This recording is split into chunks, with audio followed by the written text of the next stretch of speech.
Hello and welcome to Moving Iron Podcast number 261. This edition of Moving Iron Podcast is brought to you by WB Global Services. So I have a really good friend of mine named Wayne Brozek.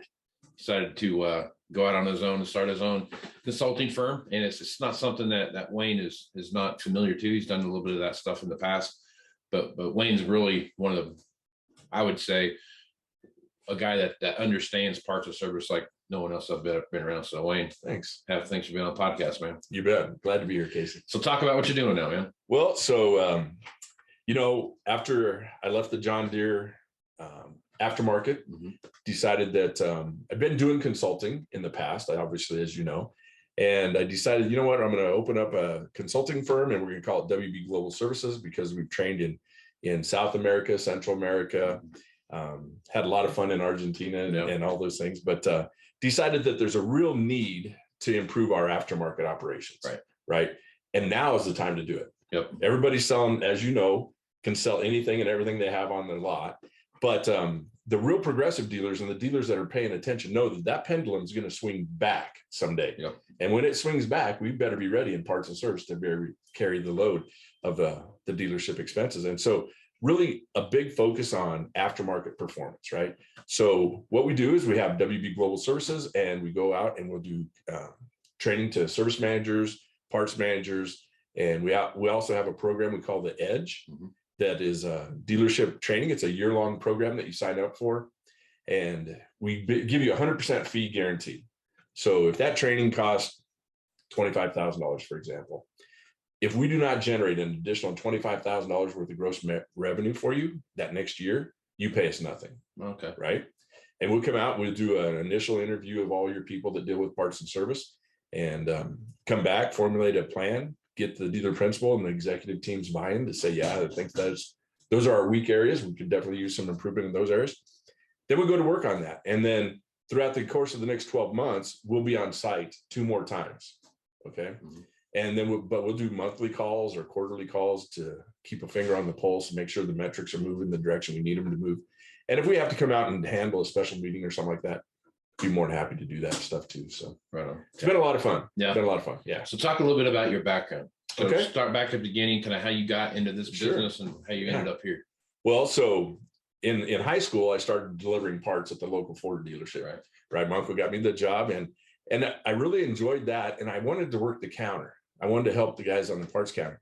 So the 2 guys that I worked with were helping train me on basic part numbers. And when I moved away and go to college, I needed a job.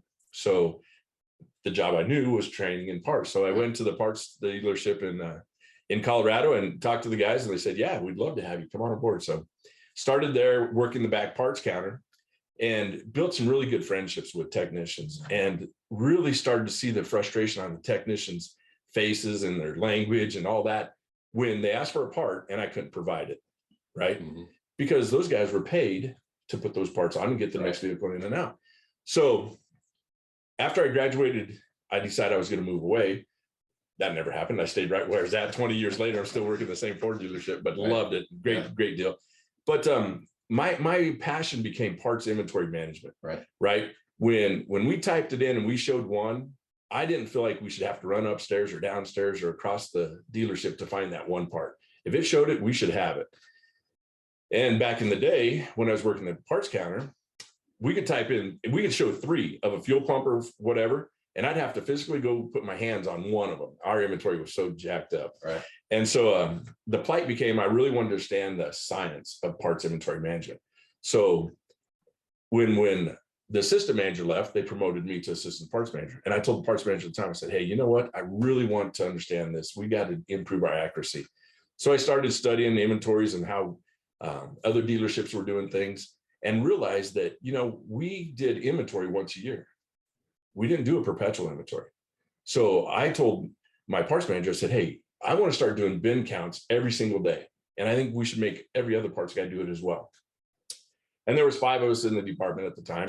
And we started doing perpetual inventory counts, bin checks, and we'd check the parts and we'd clean the parts and seal the parts back up. It wasn't just count the part and make sure you had it, but we started gaining a lot of accuracy and we started realizing that, hey, we have more shrinkage in our parts department than we really recognized. And then the parts manager moved away and I became the parts manager. So now I was in total control of that, right? So I said, we're going to do this every single day. There's daily processes and daily tasks we're going to do. And we were turning our inventory about 3 to 4 times a year in the automotive sector. And after we started really refining our processes, we shrunk the depth of our inventory, increased the breadth of it a little bit, and we started noticing our turn was improving. We went from 3 to 4 to about 6 to 7 and 7 to 8 times a year, which was really good. And off the shelf fill status, because that's what everybody will say next. Oh yeah, your turn was really good because you're relying on the manufacturer to stock all your parts, right? Yeah. So what's your fill rate?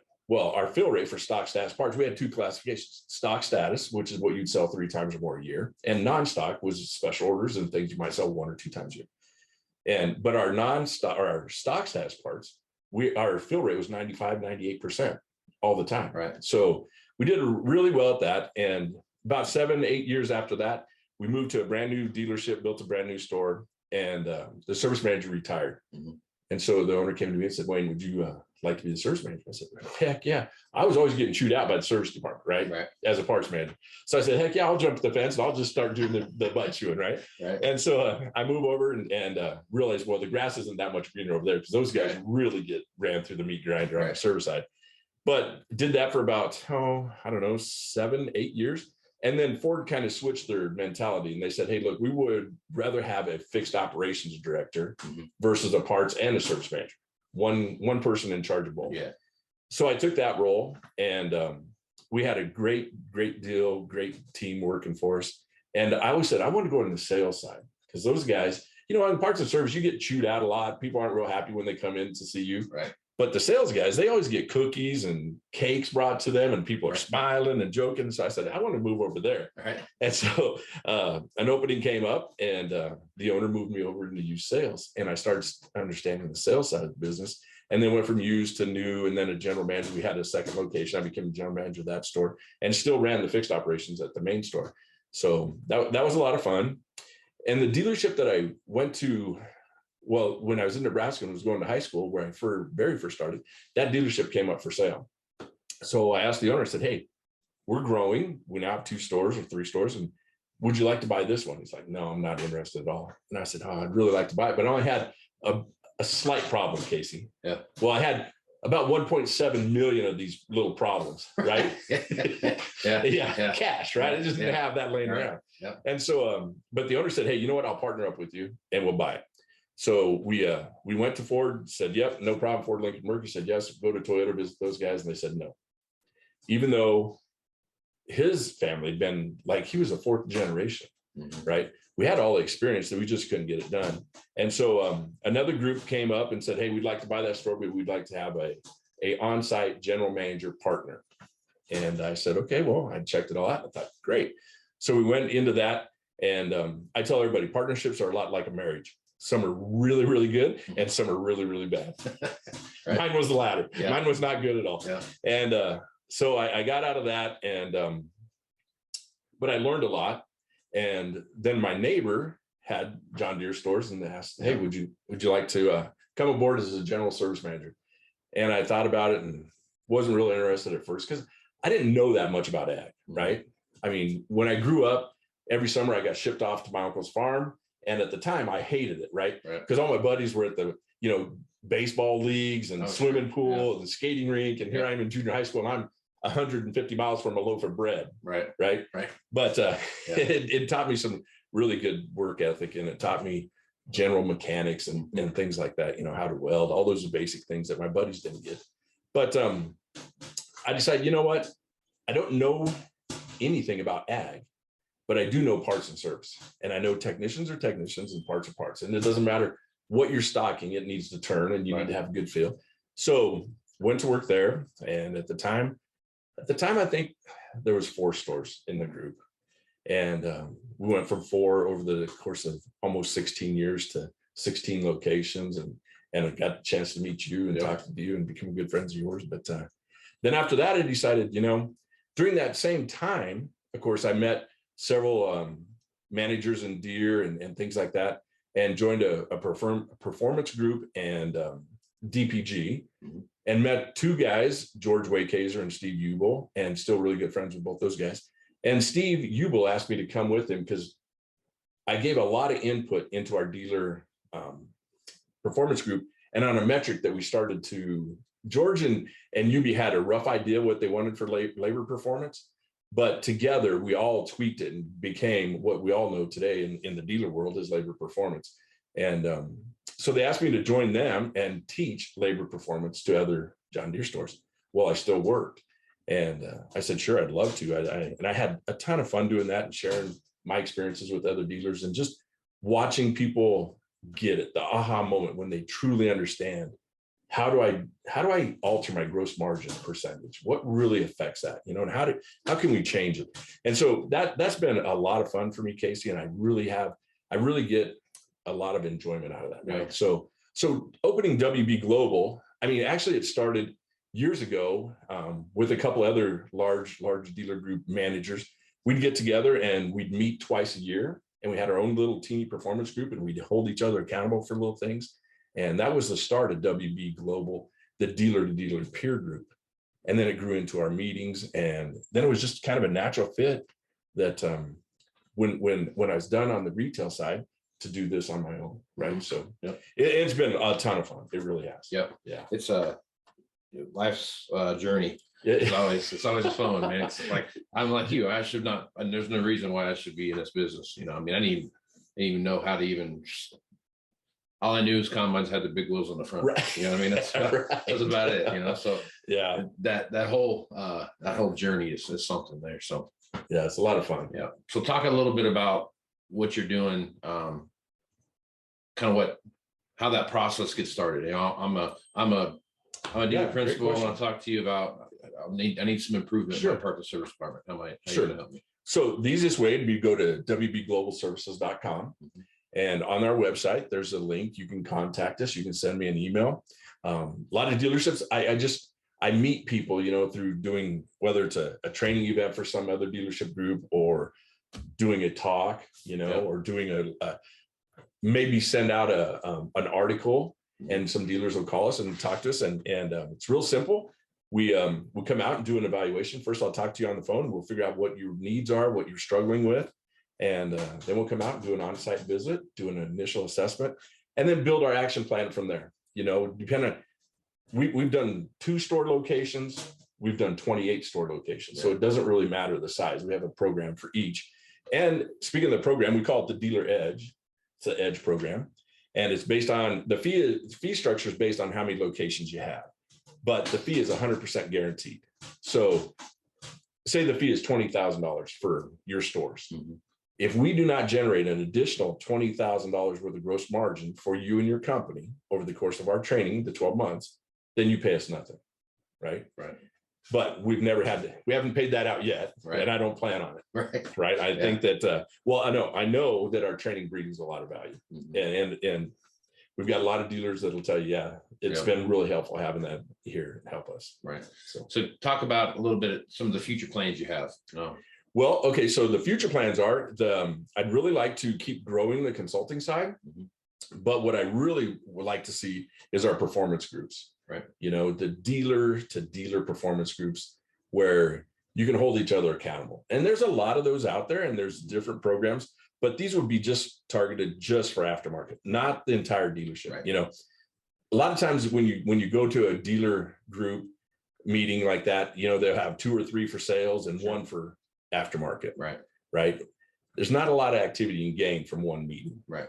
You don't build the trust, you don't build the camaraderie, but in our performance groups, you build that trust, and you're more willing to be more open and candid with each other, right? And really hold each other accountable. Right. Because that's what I find a lot of times, you know, you look on my shelves, there's training materials back here that over the years you go to a really good class and you think, man, you're all jazzed up, your employees are all jazzed up, they want to get after it. Then you get back and the battle starts happening, right? And that material gets pushed on a shelf. And there's tons of good advice in those books or those manuals, and ways to make more gross margin and net profit, all those kinds of things, help your turn, help your fill, all those things. But we get so busy working in the business that we don't have the time to work on it. So our performance groups really make it so that if you say you're going to commit to something, we're here to hold you accountable Right. for that, right? Yeah. You're just not going to put it on the bookshelf and forget about it. Right. So, Yep. yeah. So we'd really like to see it grow into that, and heck, maybe eventually do even the sales side of it. Right. You know. Yep. Yeah, I think there's the parts and service side of the business. I think as the evolution, especially on the farm equipment business, of how machines are being sold and what those look like, the technology that you can add on to older equipment now, Right, to make them newer, that the aftermarket side of the business is going to really excel even more than it is now. I mean, Exactly. I could almost, I mean, right now everyone shoots for that 100% absorption rate. That's what they're trying to get to. That I think that in the future, that parts and service side of the business is going to be at 100%. Because if it's not, I just have a hard time believing that there's going to be enough. You know, I don't know that the selling of equipment is going to be the same way we see it now, where there's this perpetual turn, and we see a lot of people doing stuff. I think we're going to look more at a construction model where there's you might be buying stuff based off of like a job, right? But you're also looking at throughput. Yes. Is it cheaper for me just to rebuild that than buy a new one? I mean, where does that line start to come in? And I think that's where parts and service is going to have a big play in the future. And that's what we push our dealerships for, is, you know what, we want 100% absorption, right? Because we want to bulletproof your dealership, right? Yeah. We want, no offense to sales, but you guys get the opportunity to sell the first one, maybe two. Yep. But if we don't have a good aftermarket team supporting you, you could be the greatest sales guy in the world. And I know you are, Casey. I know you are. But if I don't support it in parts and service, they're gonna leave. That's what I always tell people. Like, I'll sell the first one. Yes. The parts and service department sell the next 10. Amen. You know, and I totally agree. And that is the honest to God truth. If you don't have the support structure, you know, if you ask any customer, for the most part, and you ask them, does your parts department have parts? That most of the time it's no. Never have the parts. Because they think about the last time they went in there. That's the only time they think about it. Yeah. But the previous 8.5 times or 9 times they were in there, you know, they had the part. Right. You know, it's just that one time when they needed that one part, didn't have it. It's like anything in life. You remember the bad experience, not necessarily all the great ones. Right. Yeah. But if it's a perpetual problem, right, you know, it's going to be a thing. And also from a big picture perspective, when you start looking at the developing countries that are coming in, you know, Eastern Europe, I know there's a war going on over there right now, but you start looking at Eastern Europe and Africa and Asia and places like that, where you're starting to see more of this modernization of farming come into play. And you've been to foreign countries and been through departments, and I've been to foreign countries, I've been through, and there's you know, we're sitting in your office here, and this office is probably 10 foot by 15 feet, 20 feet, something like that. And that was one guy's entire parts room. Right. You know what I mean? And it was like they had like space on the shelf still to put stuff on it. Yes. And so that, as those, like you said, you know, as the machines population grows and different aspects of that, of how to keep those machines running start to grow. It's a challenge. It's a challenge, you know, really and it's going to see growing that parts and service business across the spectrum to keep the world fed is going to be a bigger challenge, you know. Yeah. But the exciting part is the telematics involved. Absolutely. Right? Yeah. Like the equipment is getting so smart. Yep. And what's really fun and challenging for me is, you know, parts inventory management. I love that science. I really do. Mm-hmm. But to get our parts departments to be more predictive is the cool part, right? Yep. Because now we have so many ways to capture the data, you know, and as dealer groups expand and grow, you know, maybe they have one that's farther down south, so maybe that harvest time starts sooner. Mm-hmm. Well, you can notify your northern stores, hey, get prepared for this wave because it's headed your way. Right. These are the parts that we see breaking, right? The more we're able to track that and say, hey, at X amount of hours, between 500 and 800 hours, here's a couple common parts that fail. Well, now we're becoming more predictive, right? Mm-hmm. We've been really good for the last 80, 100 years of being reactive. You know, stock order, that's a reactive thing. But putting parts on your on-site cabinet at your farm saying, hey, your machine population and aging is getting into this group. We got to put these parts on that inside cabinet or on-site cabinet, right? Yep. So we know that about 800 hours, that water pump is going to fail, right? So here's the belt, here's the pump, here's the fluids. Yep. And so that's the exciting part. I think the telematics is really helping the parts departments become more predictive. Yep.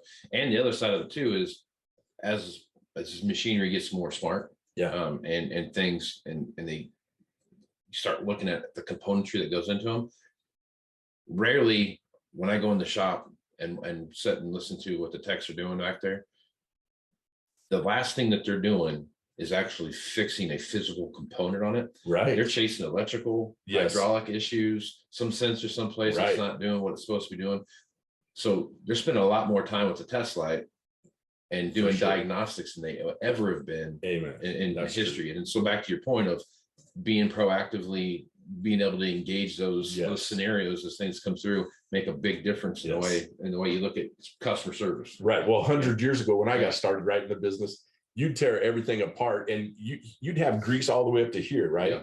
And it used to be pretty commonplace to go into a shop and see at least one transmission apart or maybe an overhaul going on over here.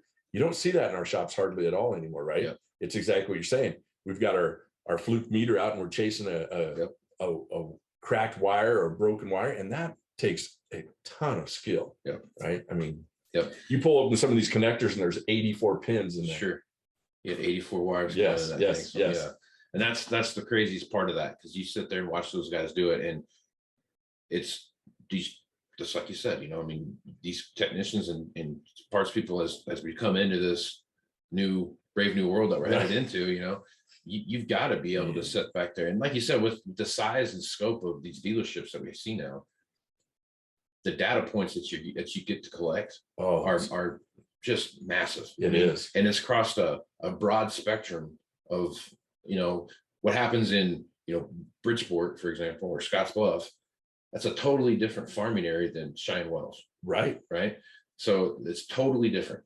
Irrigated row crop, dry land, wheat, and cattle production, all this stuff. So the data that you're getting from down here, just like you said, even though it's not the same crop, but what's breaking here will probably break here in the fall. That's right. You know what I mean? We start looking at and just similar things and start chasing those things and building that data point to bring it all back in. Yeah. It makes a big difference. It makes a huge difference, right? Yeah. And as dealerships keep getting larger and larger, I think that one thing we fail to utilize is our economies of scale. Sure. Right. I mean, we should look at it and it gets a little touchy and sensitive, but it's truly one inventory. Yeah. Right. Especially in the parts inventory and even technicians to a certain degree.